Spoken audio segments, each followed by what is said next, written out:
अजीज़ी नाजरीन, आदाब।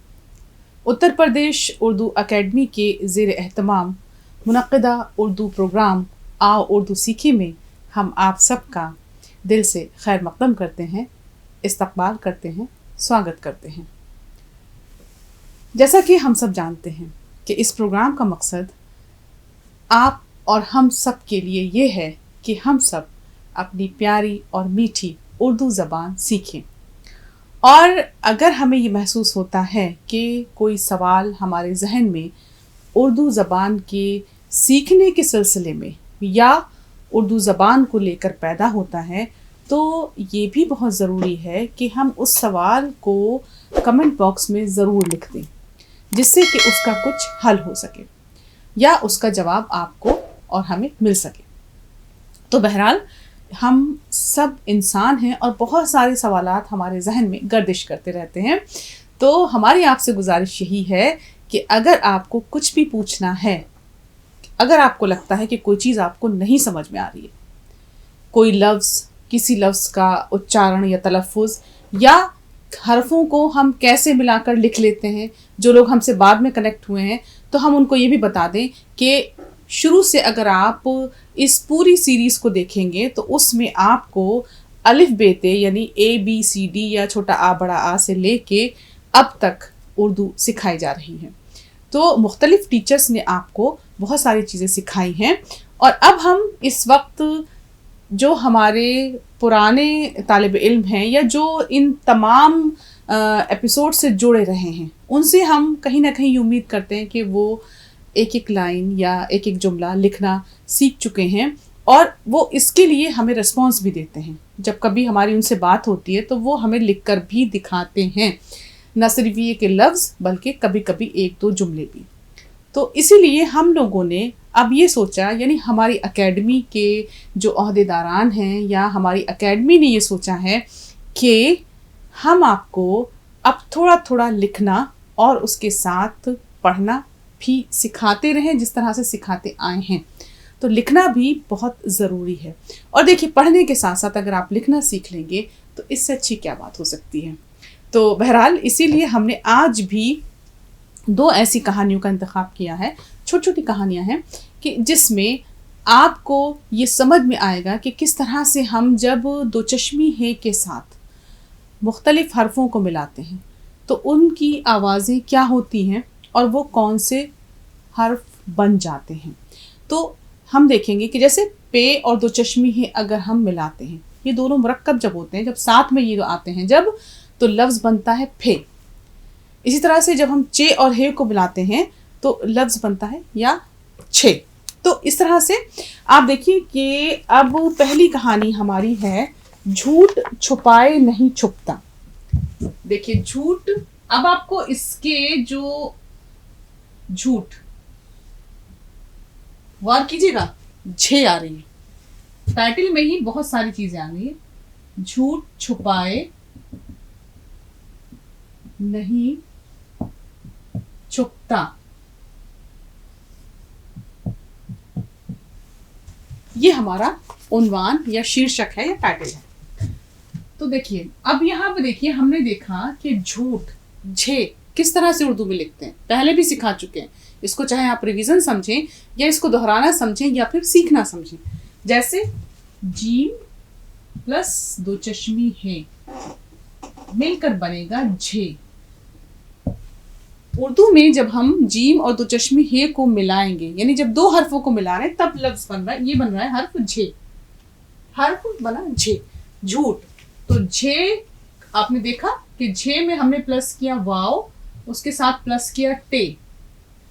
तो ये जब हमने इसको मुख्तसर करके लिखा तो झे तो देखिए ये हो गई, फिर वाव इसमें जोड़ दिया, फिर टे ले आए, इस तरह से झूठ, झे वापस झू, टे साकिन, झूठ।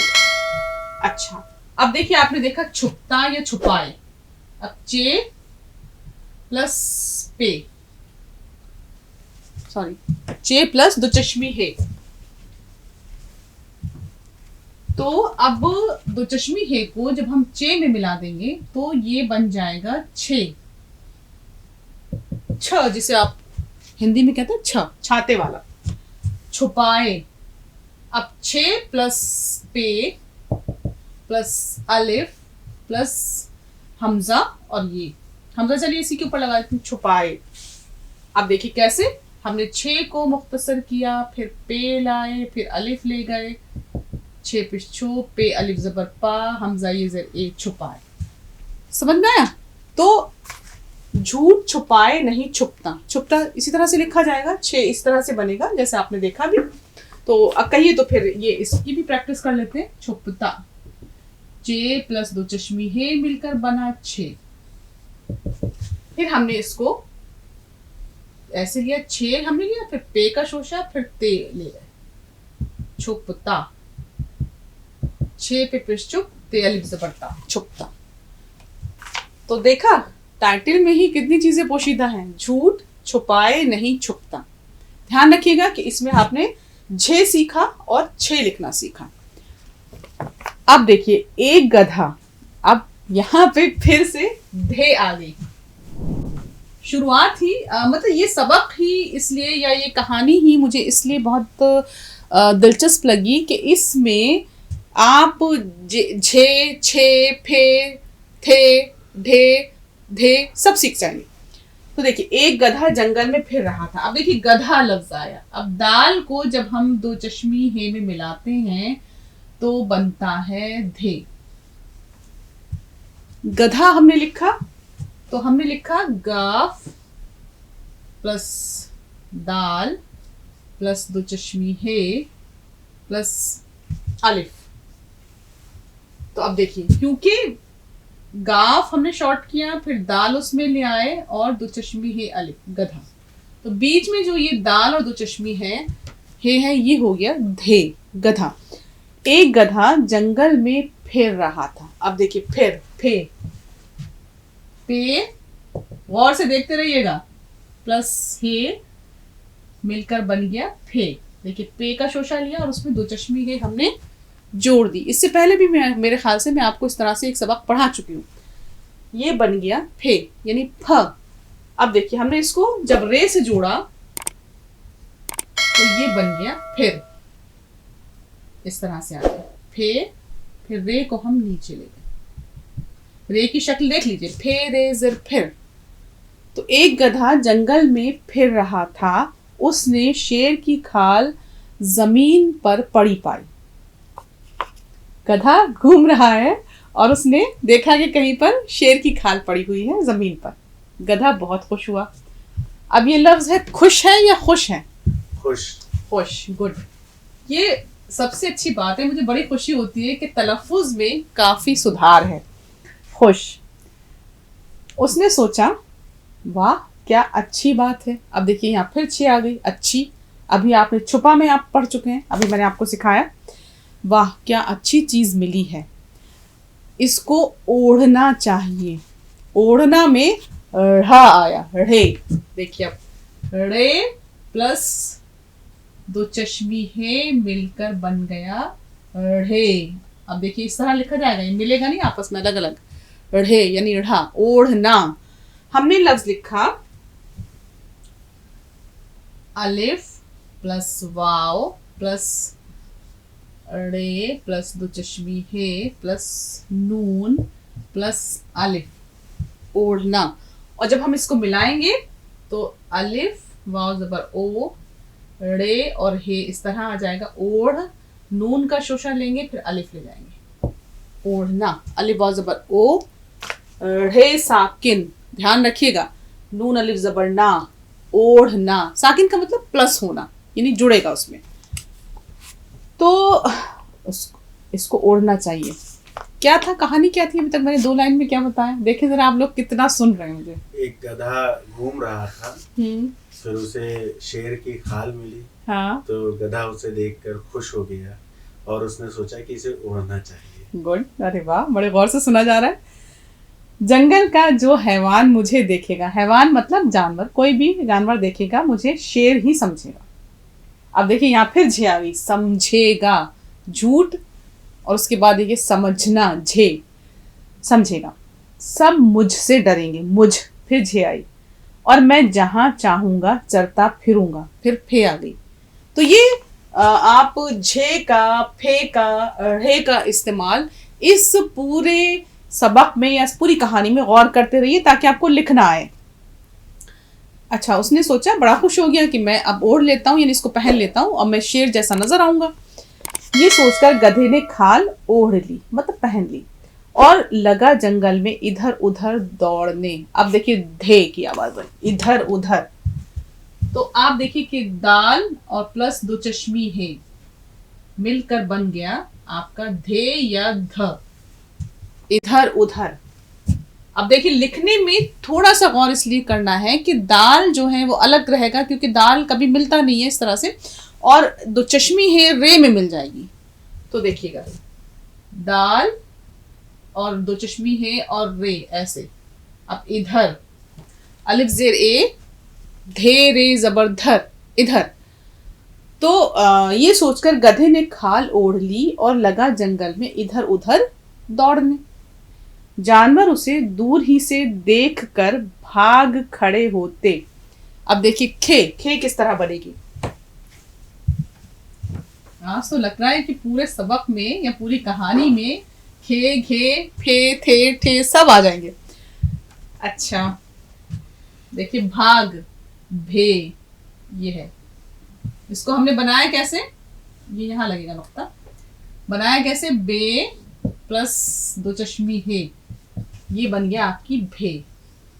और हमने जब लिखा इसको भाग, तो भे अलिफ जबर भा और गाफ साकिन, भाग। भे की आवाज आपने सीखी। फिर इसी तरह से एक और आया था खड़े, काफ प्लस तो चश्मी है मिलकर बन जाएगा खे। ख, हिंदी का ख, उर्दू की खे, खड़े, खड़े, ये हो गया। खे जबर खा, रे ये जिरड़े, खड़े। तो ये सोचकर गधे ने खाल ओढ़ ली और लगा जंगल में इधर उधर दौड़ने। जानवर उसे दूर ही से देखकर भाग खड़े होते। अब देखिए कितनी जगह खे का इस्तेमाल आया, खाल, खड़े, और एक जगह और आया था खाल, खड़े। चलिए इधर दिख नहीं रहा इसमें, तो ठीक है कोई नहीं। खाल और खड़े दो जगह खे का इस्तेमाल आया। और आप ये भी कर सकते हैं कि कहीं और भी खे लफ्ज जहां इस्तेमाल हो रहा है उसकी मिसाल दे सकते हैं। जैसे मिसाल के तौर पर कोई लफ्ज बताइए जिसमें खे आ रही हो, देखा, ठीक, या खोला, किसी चीज को हम खोलते हैं तो वहां भी। अच्छा, जानवर उसे दूर ही से देखकर भाग खड़े होते। अब इसने क्या किया, इसने गधे ने शेर की खाल जब इसने ओढ़ ली या पहन ली तो जानवर डरने लगे, उन्हें लगा कि शेर घूम रहा है। तो जानवर दूर ही से भाग खड़े होते कि शेर आ गया, शेर आ गया। अच्छा, अब ये शेर कौन सा शेर है, कौन सा शेर है ये, उर्दू जबान वाला शेर है या जानवर है? ये शेर जानवर है। तो फर्क क्या है दोनों के लिखने में? आपने देखा होगा ये जानवर अगर हम लिखें, जैसे मैं आपको देखिए चॉइस दे रही हूँ, शीन प्लस ये हिजे, बताइएगा कौन से किसके लिए है, रे, शेर। नंबर 1, ठीक। नंबर 2 शीन प्लस एन प्लस रे। ये अब घूमना पड़ेगा। क्या मानी, कौन सा शेर जो है इसमें जानवर है और कौन सा शेर जो बड़े आप मजे से गुनगुनाते हैं? ये ऊपर वाला पढ़ने वाला है। ये न थी हमारी किस्मत के विसाल यार होता, अगर और जीते रहते यही इंतजार होता। तो ये वाला शेर कौन सा है, इसमें एन की आवाज निकलेगी। और एक जो आप देख ही रहे हैं इसमें एक जो दरिंदा है, एक वो शेर है। तो कौन सा किसके लिए है? ऊपर वाला। अच्छा चलिए आपकी मुश्किल आसान करूं, ऊपर वाला किस लिए है पहले बताइए। नहीं, ऊपर वाला जो है ये वाला शेर, यानी जो जानवर है, ठीक। और जो आप जबान में शेर पढ़ते हैं वो ये वाला है, देखिए एन आएगा इसमें, शेर। ये हमेशा याद रखिएगा। और इसकी जमा होता है अशार, ऐसे एन शीन, ओ सॉरी, अलिफ शीन जबर अश, एन अलिफ जबर आ, रे साकिन, अशार। प्लूरल समझते हैं, जमा यानी प्लूरल, यानी बहुत सारे अशार, यानी हम अगर हम 5-6 शेर पढ़ दें। अच्छा चलें, इसकी कहानी के बीच में जरा सा मुझे कोई शेर सुना सकते हैं जबान वाला? भाई देखिए, हम कहते हैं ना कि बाज़े अशार या बाज़ शेर जो हैं वो सीधा हमारे दिल पर असर करते हैं और हमें याद हो जाते हैं। जैसे मीर की एक गज़ल बहुत पहले की है, पर हालांकि मीर तो 300 साल हो चुके हैं, पर आज भी हमारे दिल पर असर करती है। फिल्म बाजार में वो गज़ल गाई गई है, दिखाई दिए यूं कि बेखुद किया, हमें आप ही से जुदा कर चले। ये चलिए, अभी आप इस ज़माने की मैं कोई भी ऐसी आपको मिसाल दे सकती हूँ, कोई शेर सुना सकती हूँ, उसका अगर उसकी तशरीह कर दें तो बहुत ही अच्छा है, नहीं तो सिर्फ सुन लीजिए। अभी बहुत मकबूल हुआ था एक नगमा, कौन सा नगमा था, बेहद मकबूल हुआ था, मतलब छोटे छोटे स्टूडेंट ने, इंटर के, हाई स्कूल ने उस पर, हाई स्कूल के बच्चों ने तो उस पर कहीं ना कहीं अपनी कोई ना कोई क्लिप बना के डाली थी। मेरे रश के कमर, तेरी, बताइए, पहली नजर। हाँ, नहीं याद है। अच्छा ये चलिए, इम्तिहान है इस पे, मैं इसको बताऊंगी नहीं। मैंने पहला, कहते हैं ना, दो जो आपको लफ्ज बता दिए हैं, मेरे रश के कमर, याद आया कि नहीं? तूने पहली नजर जब नजर से मिलाई, क्या हुआ, मजा आ गया। तो ये वो वाला शेर है। अच्छा, ये जिसमें कहानी में जो शेर है वो एक जानवर है, दरिंदा है, और उसमें ये आती है। यहाँ आपको ध्यान क्या रखना है, देखिए आपको सिर्फ इतना ध्यान रखना है, इतनी लंबी बात हो गई। शीनी जबर शेर रे, शेर कहते हैं जानवर को, ठीक, एक जानवर है, एक दरिंदा है, ठीक। तो हमारी कहानी का जो किरदार है वो ये, यानी गधा जो है वो इस शेर की खाल पहने हुए घूम रहा है, और उसके बाद ये होता है कि जानवर उससे डरने लगते हैं और बार बार जो है वो उससे दूर भागते हैं, कि और कहते क्या है, शेर आ गया, शेर आ गया। अच्छा, लोमड़ी बड़ा होशियार और सियाना जानवर है, मगर वो भी धोखे में आ गई।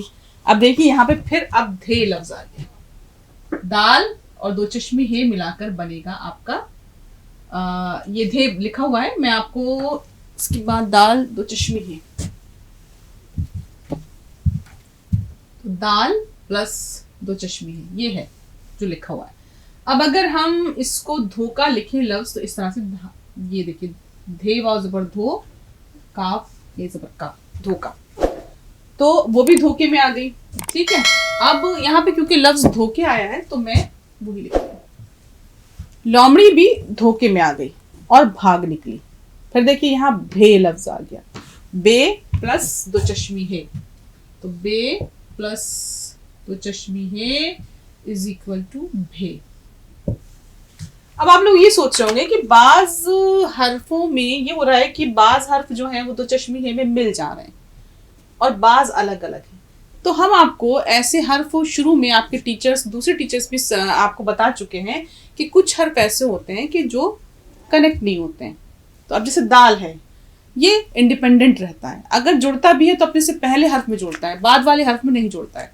जैसे कर में जुड़ेगा, जैसे रे है, रे की मिसाल दे देती हूँ मैं आपको कि काफ रे, रे अगर आप बाद वाले में जोड़ेंगे तो नहीं जुड़ेगा, लेकिन पहले वाले हर्फ में, जैसे कर, काफ रे जबर कर, पे रे जबर पर, इसी तरह से दाल भी जुड़ता है, लेकिन बाद वाले हर्फ में ये इंडिपेंडेंट रहते हैं, तो इसलिए इसमें ये दाल और हे मिलकर धे बन रहा है। इसी तरह से बे क्योंकि जुड़ जाता है अपने से, ये सब करेक्टर्स हैं, ये जुड़ते हैं, तो इसलिए वो उसमें जुड़ रहा है, भे। इस तरह से आपने देखा झे जुड़ा हुआ है, छे जुड़ा हुआ है। तो ये एक कुछ उसूल हैं, जैसे जैसे आप ज़बान सीखेंगे हम आपको वो चीज़ें भी बताते जाएंगे, तो उसके लिए आप बहुत परेशान नहीं हो। चाहें तो हमसे अलग से बात करके भी या कमेंट बॉक्स में भी इस तरह के अगर कोई भी सवालात आपके जहन में आते हैं तो आप हमसे पूछ सकते हैं। तो खैर, हमारी कहानी फिर बीच में रह गई शेर और उसके अशार के। तो ये देखकर गधा बहुत खुश हुआ कि भाई लोग उससे डर रहे हैं, और लोमड़ी जो बड़ा होशियार और सियाना जानवर है वो भी धोखे में आ गई और भाग निकली। ये अब गधा जो है बहुत खुश है, दिल में कहने लगा सबको खूब उल्लू बनाया। उल्लू में तशदीद का इस्तेमाल आ रहा है। तशदीद क्या होती है? तो हर्फ जुड़ जाते हैं, नहीं, एक हर्फ को जब 2 बार पढ़ा जाता है, उल्लू, अलिफ लाम पेश उल, लाम व पेश लू। ये दीवाने तो मुझे बेवकूफ़ कहा करते थे और अब खुद नादान बन रहे हैं। कहा कि ये सब तो मुझे, भाई गधा कहते थे उसको, लेकिन अब क्या है कि गधा जो है वो शेर बना हुआ है और लोग उससे डर डर के भाग रहे हैं। और कुछ लोग शेर और शेर का मतलब भी नहीं बता पा रहे हैं कि उसका क्या मतलब है। राजेश ने आज नहीं बताया। तो खैर बहरहाल गधा खुश था, इतना खुश कि वो चुप ना रह सका। और जब गधा चुप नहीं रहेगा तो क्या करेगा? बोलेगा जरूर। बोलेगा, और वो ढेंचू ढेंचू करने लगा। अब ढेंचू ढेंचू कैसे लिखा जाता है? अब देखिए ये ढीचू ढीचू जो कर रहा है, ये दाल, यहाँ अब आ गई आपकी ढे। अब ढीचू ढीचू का देख लीजिए, मुश्किल लफ्ज है ये, मतलब बात इसकी नहीं, इसको सीखना कि कैसे लिखा जाएगा। तो ढे प्लस, अब इस तरह देखिए, ये दाल प्लस 2 चश्मी है, यानी मतलब ढे, इस तरह से हम ढे प्लस करेंगे। ढे प्लस ये प्लस जे प्लस वाव और प्लस नून गुन्ना। देखा? अब लिखा कैसे जाएगा? हमने ली पहले ढे, फिर उसमें ये जोड़ी, फिर उसमें चे जोड़ी, फिर उसमें वाव ले गए। तो ढे ये ज़ेर ढी, चे वापिस चू और नून गुन्ना अंक की बिंदी की आवाज़ निकालता है। ये हमेशा नून गुन्ना जो है वो अंक की बिंदी की आवाज़ निकालता है। तो ढीचू ढेचू, इसको लिखना सीख लीजिएगा वरना आपको दिक्कत होगी। फिर एक बार फिर दिखा देती हूँ। हमने ली ढे, फिर ये, फिर चे, फिर वाव, ये। तो ढे ये ज़ेर ढी, चे वापिस चू, नून गुन्ना, ढेचू ढेचू। गधा जो है वो ढेचू ढेचू की आवाज निकालने लगा। बस बड़ा खुश हो गया कि भाई लोग मुझसे डर रहे हैं, तो ये भूल गया कि मैं कौन हूं। सबसे पहले ये आवाज लोमड़ी ने सुनी। तो क्या होगा जब लोमड़ी सुन लेगी? तो उसे पता चल जाएगा ये शेर नहीं गधा है। सही बात है। तो वो फौरन भाप गई। अब देखिए, भाप गई में फिर भे का इस्तेमाल, कि हो ना हो ये गधा है। वो दौड़कर गधे के पास पहुंची। गधे को क्या खबर कि भेद खुल गया है। भेद, राज खुल गया है। फौरन तेज होकर बोला, ओ लोमड़ी, डरती नहीं, आगे बढ़ी चली आ रही है, जानती नहीं मैं शेर हूं। लोमड़ी ने जवाब दिया, अरे गधे, तू सचमुच गधा है। अगर शेर ही बनना था तो क्या करता?